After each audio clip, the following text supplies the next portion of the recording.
welcome to another episode of Exploring Different Brains.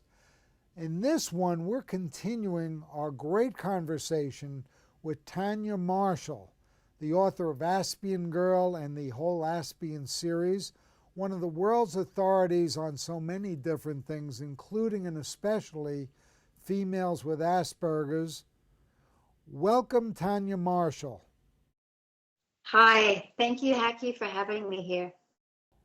What do you feel are the cultural differences between Australia and the United States that might have different effects on the Aspien females, if any? That's a good question. I mean, I lived in Canada for 26 years and I worked with females back then as well,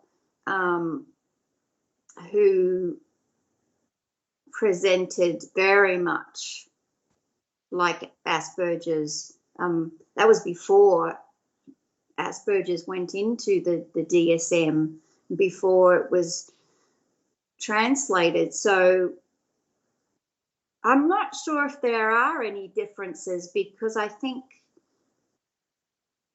between this country and North America, I mean, there are differences, but I think the pressures on women are still there for both countries. And I think that because now we're so globally connected through the internet, and that, you know, a lot of people on the spectrum like to be on the internet. They like to socialize on the internet. And so it's sort of like a global village. And I think when you look at Instagram and all of those social media, there's a big sort of push there, that the pressure for women to look and appear a certain way, I think is very difficult. I think the pressure to socialize and the expectations that we should be social are ever so present and exhausting for people on the spectrum. And in Australia here, we have a major crisis within the education system, which is no new, you know, that's not news to you. When I was in Canada, I used to work in a private special needs school, which was really a private school for neurodiverse children from K to 12. And it was excellent. It had speech therapy there, occupational therapy there, psychology there, music therapy there. You know, they got to do meditation and yoga for their anxiety. It was fantastic. But so here we have a school system here in Australia that is really just based for the average typical child. And so where do all the neurodiverse, and I include the neurodiverse, in the neurodiverse is the twice exceptional. So the gifted, along with Asperger's, or gifted with learning disabled, or gifted with anxiety, they're the majority of actually the clients that I work with. Their IQs are stratospheric, you know, and but they do have some challenges.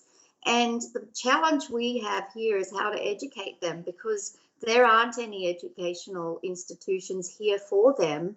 And many of them are being homeschooled. You know, Tanya, you are a member of the club of females, okay? What is the one piece of advice you would give a male who is a caring third party of any kind to an Aspien female? Well, you know, when families come in here, or partners, or siblings, when I'm talking to siblings, or I might be talking to teachers, it's pretty much, you know, similar to, I really like your daughter's quote about the snowflake, you know, that each girl or female is an individual who, and I would say, number one, let her be herself. Focus on her strengths. That would be number two. Number three would be allow her to have solitude. Number 4 would be help her with her anxiety. Much like Temple Grandin's new book, The Loving Push, right? Pushing lovingly. Well, and I love slowly and at their own pace. stretching, as Temple Grandin Stretching. says, stretching. Yes. Absolutely, she does. Yeah. And I love her words. I call it. I use a step plan. So starting at the bottom, little bit of a step plan as we get to our goal. And that's really, really important, because the girls and the females that I'm working with, I mean, these are girls or females, adults that have perfect pitch, or they have professional artistic capabilities, or they're writing poems. But what's holding them back is anxiety or depression, or having a breakdown. And once we can get their mental health addressed, you should see what they can do, right? Absolutely. That's very well said. Like my daughter Rebecca, in addition to Asperger's, which I was not aware she had until she was in her 20s due to my ignorance, she also has seizures. She also has a great deal of anxiety. She also happens to have 23 brain tumors and had 2 major brain surgeries. And despite that, she was using her gifts and hard work and determination to get a discrete mathematics degree from Georgia Tech, and now wanting to follow in certain people's footsteps who are in this interview.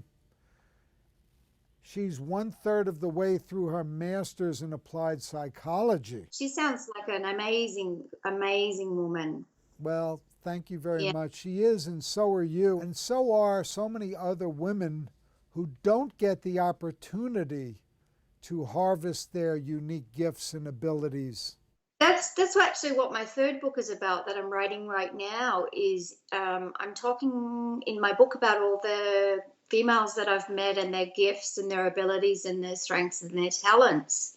Because what happens is they get identified from a deficit-based approach.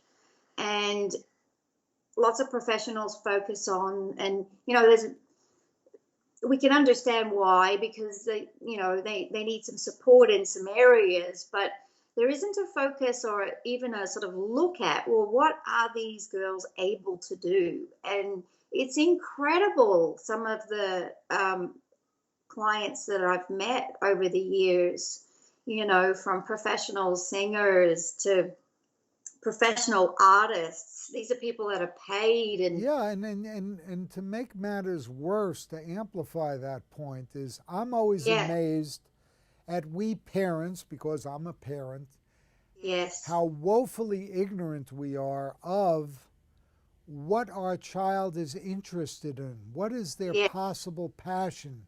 Did we expose them to things? No, we were busy saying, don't do this, don't do that. Stop playing that music, instead of... Sit down, stay still. Yes. Now let's talk a bit about something that surprised me very much at first, but then I thought about it and maybe it shouldn't be such a surprise. When I did a webinar for the AANE, Asperger's Autism Network, originally from New England, but they spread out all over.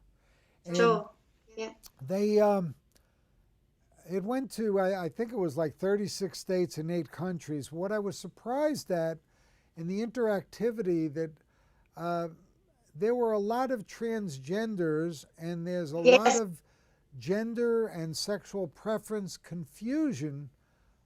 Maybe confusion is the wrong word, but dysphoria. And all that, I would like you as a, especially from the female point of view, let's talk about the female point of view, if you wouldn't mind commenting on that. Yes, there appears to be a certain proportion of people on the spectrum who, well, I'd say a lot of people are more, I call it a gender fluidity, where they see the person first, not the gender, not the age of the person, and not the sex of the person. That's not as important to someone on the spectrum as who the person is, their personality or their morality or what they do or how interesting they are. Now, I've met quite a few females who, from all ages, even from very young, who felt like they were more androgynous. They wanted to be a boy. Some of them have outgrown it. Were just confused by not being able to get along with girls and really being able to get along with boys better. So thinking that they maybe should be a boy, or that they were born in the wrong body. So there's confusion around that. And I've met some who have some adults who have made that transition to being a male, because they feel better that way, and they've felt that maybe some of them have felt maybe they'd be more socially accepted as a male, that it was easier to live life as a male than a female. So it's very dependent on the person, and their age and so on and so on, and whether or not they got an early diagnosis, an early intervention where there could be a discussion around identity and dysphoria and androgyny and transgenderism and so on and so on. But I met recently someone who was just recently diagnosed late. So a lot of late diagnosed people, and this particular person had just made up their mind that this was the reverse. He thought that the reason for his confusion and depression was because he was supposed to be female. So there needs to be a lot of work around the diagnosis and explaining the diagnosis and the work on identity and so on, I think, before the people make rash decisions or See, I fast thought like that. I was trying to think of it. I was thinking of it in different terms. Sure. In that I find, first of all, I don't disagree with anything you said. I just mean as an additional factor, I Sure. think of it as a logical exercise. If you don't naturally, instinctually, for instance, you know how some Aspies or autistic individuals might get into an elevator and face backwards until they get taught how to face frontwards.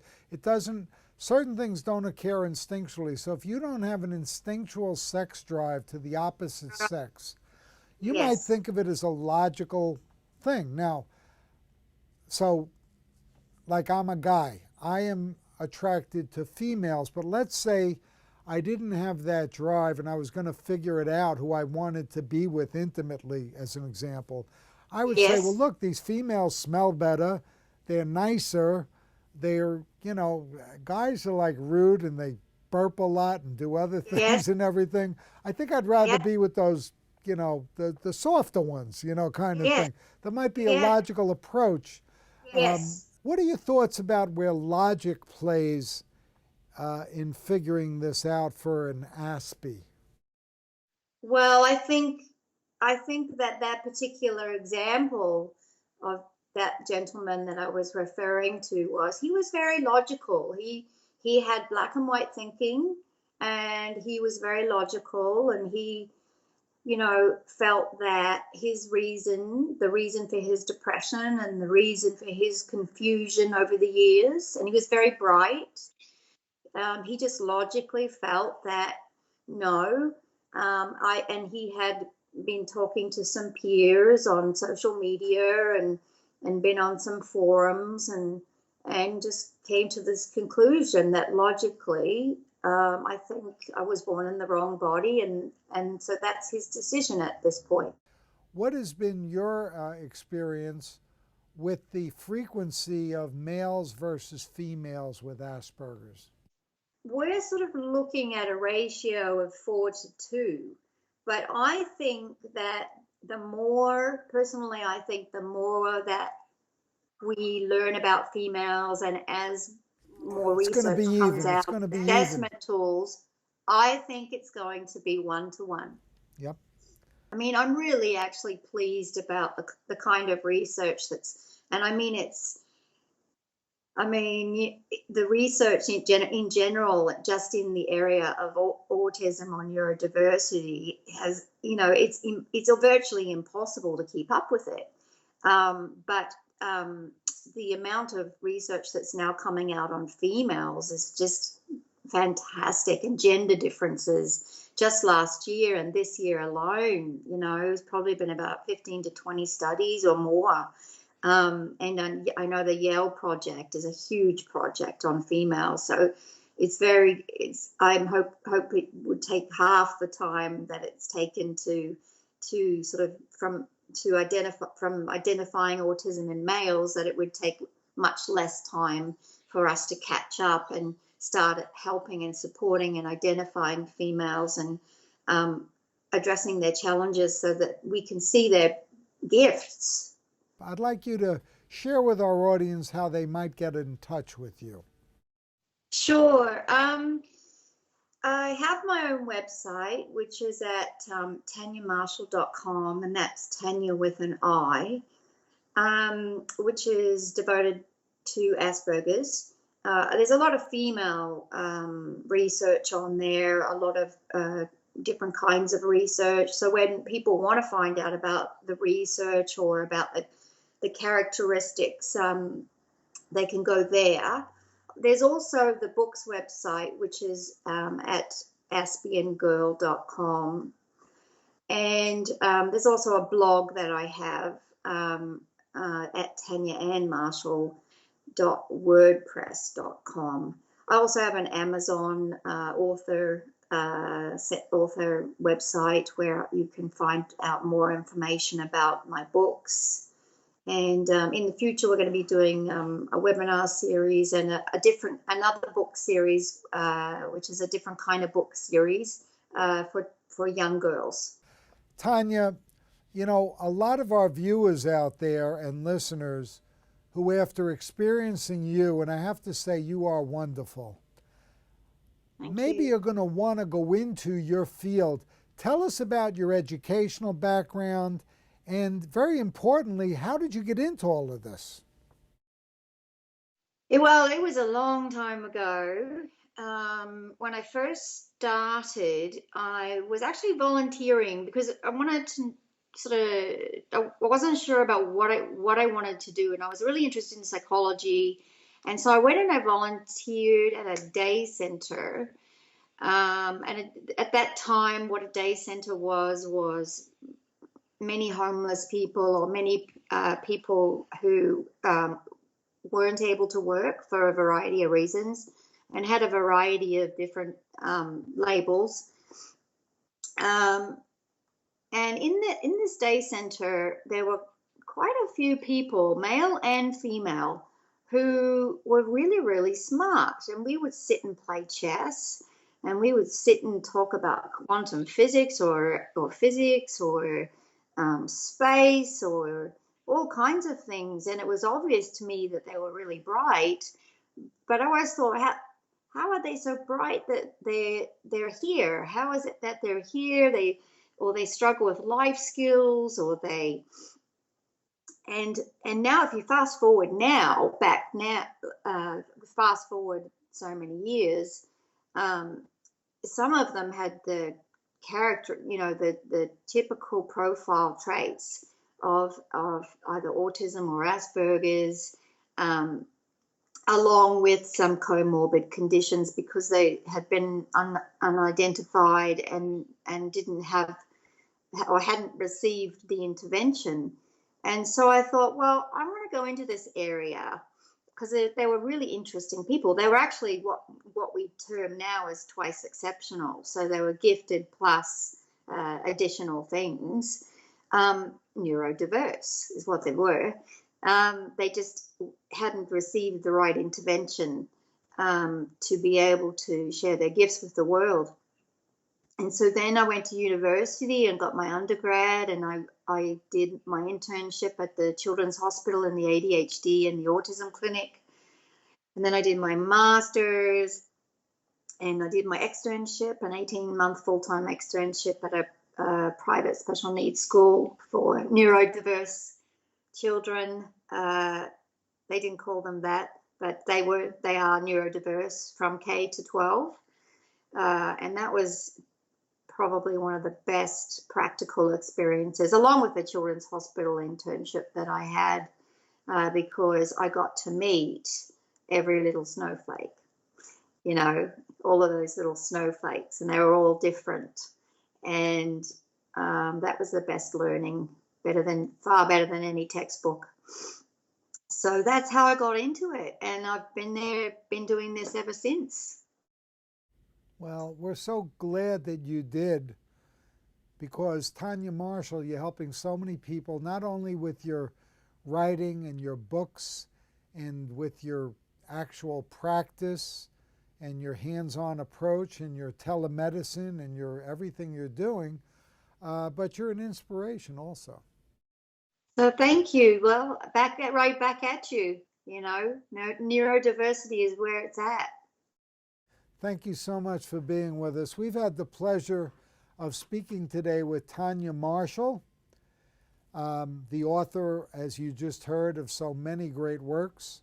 And we hope to see her again. We hope to be collaborating with her. We hope to be telling the whole world about the great work that Tania Marshall is doing. Tania, thank you so much.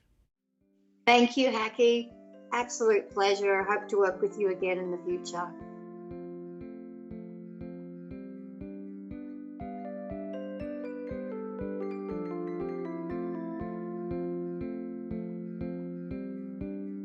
For more information, visit us at differentbrains.com.